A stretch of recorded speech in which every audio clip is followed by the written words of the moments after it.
오늘 함께 보실 하나님의 말씀은 신약성경 마태복음 말씀입니다. 마태복음 10장 24절에서 31절 말씀입니다.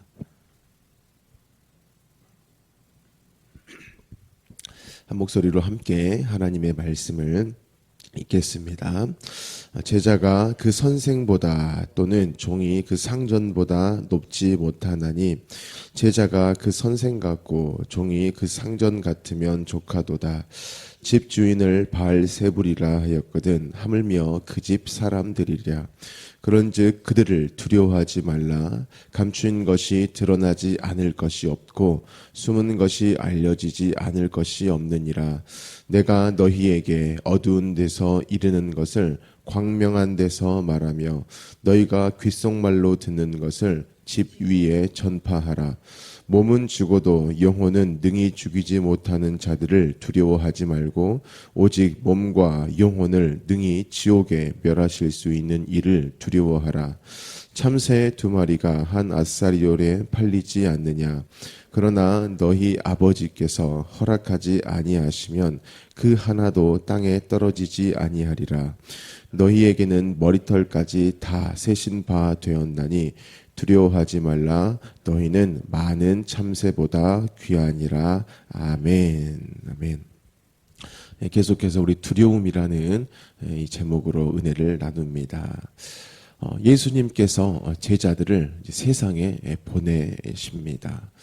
그런데 오늘 이 본문 가운데 보면 그 세상에 보내실 때에 두려워하지 말아라 라고 3번이나 거듭해서 말씀을 하십니다.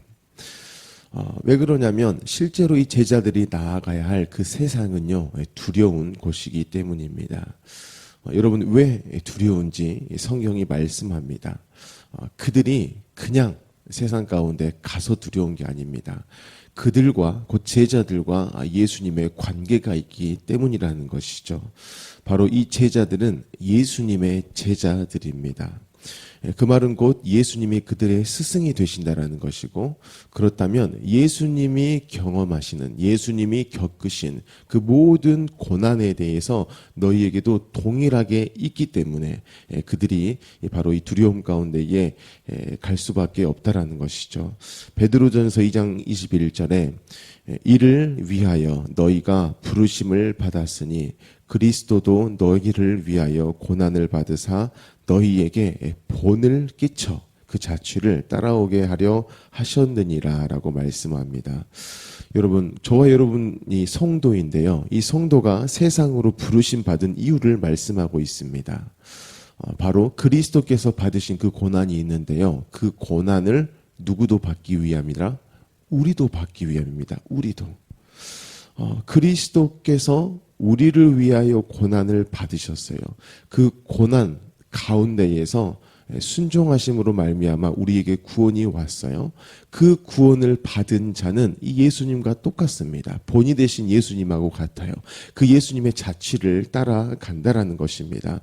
그렇게 저와 여러분이 예수 그리스도께서 고난 받으심으로 구원이 임하였고 그 예수님이 함께 하시며 세상 가운데 고난을 받는다. 예수님이 스승 되시니 그 제자로서 이 마땅히 고난을 받는다. 그로 말미암아 또한 구원이 세상 가운데에 흘러간다라는 것입니다. 그래서 고난은 선택일 수가 없습니다. 고난은 필수입니다. 필수. 그런데 그 고난이 두렵다라는 것이죠. 그러면 어떻게 하라는 것인가? 두려울 수밖에 없는 이 세상에 예수님의 제자로 보내시면서 야, 그런데 너희 두려워하지 마. 두려워할 수밖에 없는 곳에 보내시면서 너희 두려워하지 마. 앞뒤가 안 맞다라는 것입니다. 그래서 예수님께서는 26절 이하의 이 말씀을 통하여서 너희가 마땅히 두려워야 할 그분을 두려움으로 말미암아서 고난 가운데에 이 세상에 주는 그 두려움을 너희가 이겨간다. 이렇게 말씀을 해요. 26절부터 보면 그런즉 그들을 두려워하지 말라. 감추인 것이 드러나지 않을 것이 없고 숨은 것이 알려지지 않을 것이 없느니라. 내가 너희에게 어두운 데서 이르는 것을 광명한 데서 말하며 너희가 귓속말로 듣는 것을 집 위에서 전파하라. 몸은 죽어도 영혼은 능히 죽이지 못하는 자들을 두려워하지 말고 오직 몸과 영혼을 능히 지옥에 멸하실 수 있는 이를 두려워하라라고 말씀합니다. 이제 26절, 27절, 28절 이렇게 있는데 28절부터 먼저 이해를 하면 좀 더 본문의 이해가 쉬운 것 같습니다. 저와 여러분이 예수 믿는 자로서 세상에 살아갈 때 두려운 이유가 있습니다.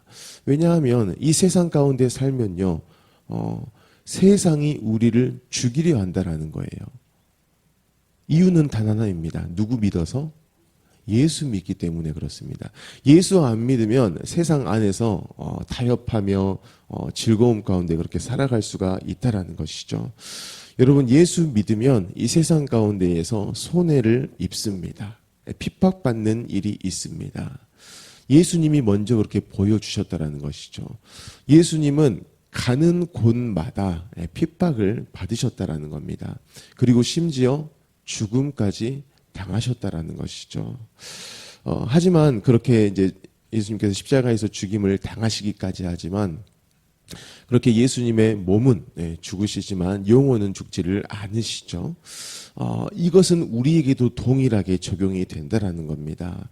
여러분, 세상도 우리에게 대해 위협을 해요. 심지어 우리의 몸까지도 죽을 수도 있습니다. 어떤 우리의 손해를 입는 일, 피해를 받는 일, 끝까지 오랜 고통으로 참아내는 일들, 이것이 우리에게까지는 임하지만요, 우리의 영혼에 대해서는 어떻게 할 수가 없는 것이 세상이라는 것이죠. 그런데 28절에 보면 하나님은 우리의 몸과 영혼에 대해서도 능히 지옥에 멸하실 수 있다라고 이야기합니다. 바로 하나님은 심판주시다 이렇게 말씀을 해요.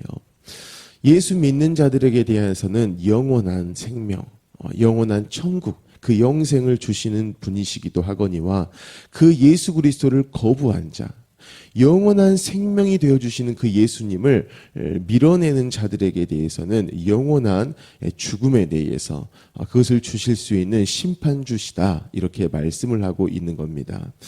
그래서 저와 여러분이요, 이 세상에 대해서 두려워하지 않아야 될 이유, 이것이 있어요. 예수님이 함께 하신다라는 것이죠. 그 예수님이 그 모든 죽음, 몸에 대한 죽음을 실제적으로 감당하시고 그리고 약속대로 3일 만에 부활하심으로써 저와 여러분 가운데 구원이 임하였다라는 것입니다. 하지만 세상은 거기까지예요. 예수님이 만약에 부활하시지 못했다, 그러면 사실 저와 여러분은 여전히 세상을 두려워해야 합니다.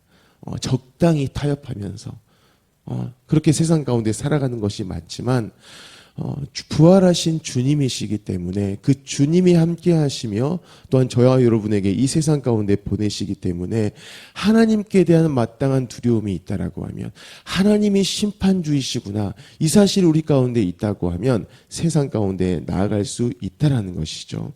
그래서 이 하나님에 대한 두려움, 이것을 가진 자, 이것을 또 뒤집어 말하면 그 하나님이 심판주이시다, 또한 이제 참새 이야기가 나오고 머리털까지 세심받은 이야기, 하나님이 우리에게 대하여서 이렇게 사랑하신다라는 것이 우리 가운데 분명한 자는 27절처럼 삶을 살아갑니다. 복음을 담대히 전하며 살아간다는 것이죠. 예수님께서는 귓속말로 이렇게 하시는 것을, 우리는 그것을 조용히, 이게 아닙니다. 집 위에 올라가서 주가 그리스도시다 이렇게 전파하는 삶을 살아간다는 것이죠. 어두운 데서 이렇게 들었던 것을 이제는 다 드러내게, 우리가 어떤 이런 예배당 가운데 우리만 서로 예수님이 구원자시네, 이게 아닙니다. 더 나아가서 세상 가운데에서 선포하며 살아간다라는 것이죠. 그래서 26절의 말씀과 같이 이렇게 말씀해요. 그런즉 그들을 두려워하지 말라. 감추인 것이 드러나지 않을 것이 없고 숨은 것이 알려지지 않을 것이 없다. 이렇게 말씀을 하고 있습니다. 지금은 모든 것이 다 감추어 있는 것 같아요. 사실 저와 여러분이 믿음으로써 살아가며 그 믿음으로써 예수 그리스도를 선포하는 일 분명한 일입니다. 하지만 그게 완벽하게 드러나지는 않아요. 그런데 예수님께서 재림하시고 또 하나님께서 하나님 나라를 완성하실 그때에는 그것이 분명하게 다 드러나 버린다라는 겁니다. 이게 미래에 있을 일이어서 그럴 수도 있고 아닐 수도 있고 이게 아닙니다. 이것에 대한 명백한 확실한 이것을 이미 예수 그리스도로 하나님이 보여주셨다라는 것이죠. 몸은 죽어도 영혼은 능히 죽이지 못하는 이 세상이 아니라 그 모든 것에 대한 심판주. 하지만 그 모든 심판, 그 주에 대한 심판을 예수께 다 짐지우시고 그 예수를 또 죽게 하시고 그리고 예수를 부활케 하신 그 하나님이 이미 계세요. 또 이미 그 십자가는 앞으로 있을 일이 아니라 있었고 그 부활도 이미 있었다라는 사실이 너희에게 있으니 너희는 그렇게 세상 가운데 나아가서 마땅히 두려워할 하나님을 두려워함을 통하여서 이 세상을 두려워하지 말고 그 빛의 자녀로 살아가라 이렇게 말씀을 하고 있다라는 것입니다. 사랑하는 성도 여러분, 이 세상이 두렵습니다. 그런데 왜 두렵냐면요. 진짜 두려워해야 할 그 하나님께 대한 두려움이 우리 가운데 없어요. 우리 이제 미래 세대가 이제 곧 다음 주에 캠프를 하는데 우리 미래 세대들한테 물어봐요. 하나님이 누구시고 예수님이 누구시냐? 그러면 다 좋은 분으로 이야기합니다. 아버지 같은 분, 뭐 친구 같은 분 다 맞습니다. 그런데 이 아이들 가운데에 이 하나님이 두려운 분이다.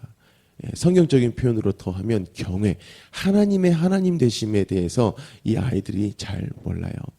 근데 분명히 성경은 이 하나님의 하나님 되심, 하나님만이 우리의 죄에 대해서 해결하실 수 있으신 분, 공의의 하나님, 또 사랑의 하나님, 이 부분에 대한 명확한 이해가 있어야 세상 가운데 나아갔을 때에 그리스도인의 명확한 정체성을 가지고 살아갈 수가 있다라는 것이죠. 그래서 우리가 그 정체성을 가지고 나아갈 때에만이 세상 가운데 두렵지 않은 겁니다.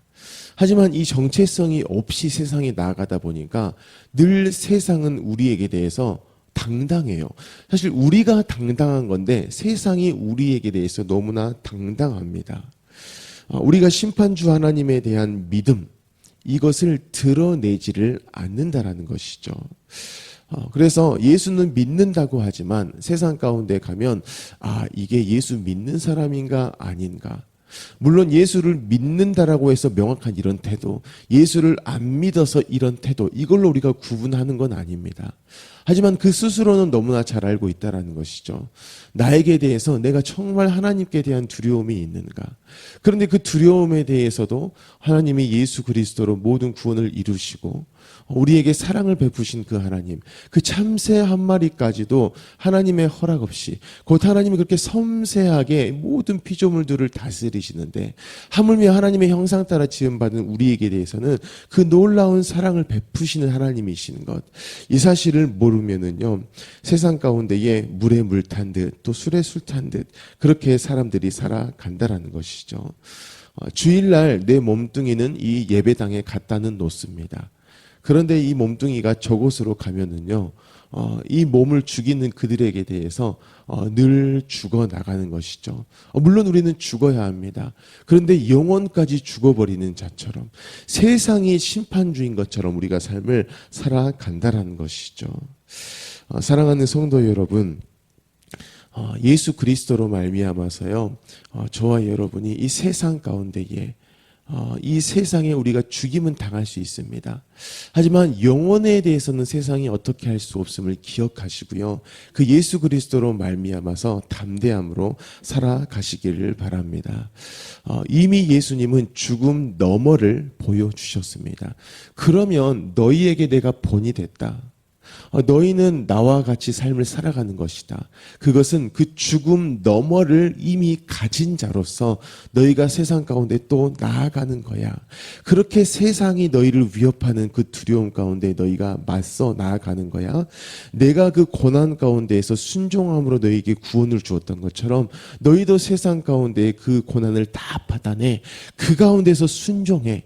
그로 말미암아서 예수 믿는 자가 무엇인가를 세상에 드러내. 그렇게 오늘도 말씀을 하십니다. 저와 여러분의 의지로 세상을 이겨낼 수 없어요. 세상의 두려움, 우리의 노력으로 어떻게 해결할 수가 없는 것이 우리입니다. 그런데 예수 그리스도의 그 부활, 그것이 우리 가운데 있으니 세상 가운데에서 죽음으로써 그 두려움을 이겨낼 수가 있음을 기억하셨으면 좋겠습니다. 29절에 참새 2마리가 한 아싸리 오래 팔리지 않느냐. 그러나 너희 아버지께서 허락하지 아니하시면 그 하나도 땅에 떨어지지 아니하리라. 여러분, 하나님은요, 참새 한 마리한테도요, 관심을 가지시는 분이십니다. 하나님이 그렇게 허락하시지 아니하시면 참새가 땅에 떨어지지 않는데요. 그런데 우리는 하나님께 대해서 어떠한 존재일까요? 참새 하나도 섬세히 살피시는 하나님, 그래서 우리의 머리털까지 다 세신다라고 하시는 하나님이십니다. 그리고 31절에 말씀합니다. 두려워하지 말라. 너희는 많은 참새보다 귀하다라고 말씀해요. 그냥 다짜고짜 너희 두려워하지 마, 이게 아닙니다. 참새에 대해서 말씀하시죠. 당시에 이 유대 사회의 참새는 너무나 흔한 이 새입니다. 하루면은 수십 번 볼 것 같아요. 또 그것을 또 먹는 일이 있기 때문에 이 참새라는 것을 거론하셨다라는 것은 모를 수 없도록이에요. 너희가 하루에도 세상 가운데서 수없이 두려울 상황이 닥쳐오지만, 그래서 너희의 마음이 덜컥 내려앉는 순간이 있지만 너희가 또 보라는 것이죠. 그 참새를 통해서 또 이해하라는 것이죠. 너희에게 대해서 하나님은 이 지극한 관심을 가지고 계신다. 삶의 모든 관계 가운데에 너희를 섬세히 살피고 계신다. 모든 사건 가운데, 모든 장소 가운데에 동행하시면서 바로 하나님의 하나님 되심을 드러내고 계신다. 모든 곳 가운데에 부활의 주님이 너희와 함께 하신다. 이렇게 말씀을 하고 있습니다. 그래서 그러한 인생을 살아가는 자에게 대해서 예수님이 25절에 말씀을 하셨어요. 제자가 그 선생 같고 종이 그 상전 같으면 조카도다입니다. 예수님처럼의 삶을 살아가게 되는 우리, 그것으로 조카다라고 하시는 거예요.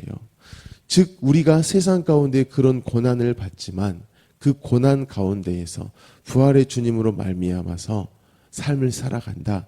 그러면 주님은 만족한다. 그것을 위해 내가 왔다. 그것이 하나님 나라다. 이렇게 마태복음을 통해서 일관되게 말씀하고 계십니다. 사랑하는 성도 여러분, 그 하나님의 나라가 오늘 하루인 것을 기억하시고요. 이 고난 가운데에서 예수님처럼 순종해 보십시오. 순종할 수 있습니다. 예수가 아니면 순종할 수 없고 하지 않아야 하는 것이 이 세상인데요. 예수 그리스도로 말미암는 우리 인생이니까요. 그 순종함으로써 예수님이 만족해 하시는 그 제자로서의 삶을 살아가는 저와 여러분이 되기를 예수님의 이름으로 축복합니다. 아멘. 우리 시간 함께 주신 말씀을 가지고 기도하겠습니다. 우리가 나아가야 될 이 세상은요, 두려움을 우리에게 줄 수밖에 없습니다. 세상이 우리에게 대해서 얼렁뚱땅 위협하는 것이 아닙니다. 구체적으로 위협합니다. 예수를 포기할 만큼의 위협을 우리에게 줍니다. 막대한 손해를 우리에게 끼치려고 합니다. 또 실제로 막대한 손해가 있습니다. 하지만 그럼에도 불구하고 우리가 여전히 믿음으로 살아갈 수 있는 그 이유는 바로 이 말씀 때문에 그렇습니다. 말씀을 들으면 들을수록 하나님의 우리에 대한 사랑, 그 하나님이 우리에게 누구이신가, 그 하나님이 누구셔서 우리가 이 세상 가운데 또 어떻게 살아갈 수 있는가, 이것을 다 하나님이 말씀하여 주시니 우리는 살아갈 수가 있는 것입니다. 하나님, 오늘도 이 말씀을 힘입어서 나아갑니다. 다른 사람에게 하신 말씀이 아니라 나에게 하신 말씀, 또 내게 주신 하루 가운데에 드러나게 하실 말씀을 주셨사오니 이 말씀대로의 하루를 경험케 하여 주십시오라고 기도하시기 바랍니다. 우리 성도님들의 가정과 직장을 위해 기도하여 주시고요. 우리 미래 세대 청소년부를 위해서도 기도하시기 바랍니다. 바랍니다. 종군마을을 위해 기도하시고 오늘 목요 합심 기도회가 있습니다. 이를 위해서도 기도하시기 바랍니다. 우리 담임 목사님의 건강과 성령의 충만함을 위해 기도해 주시고요. 우리 나라를 위해, 민족을 위해, 또 북한 땅을 위해, 열방을 위해서 기도하시고요. 또 우리 광신대학교를 위해서도 기도하시기 바랍니다. 우리 모든 기도 제목을 가지고 함께 기도하겠습니다. 사랑이 많으신 하나님 감사합니다.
감사합니다.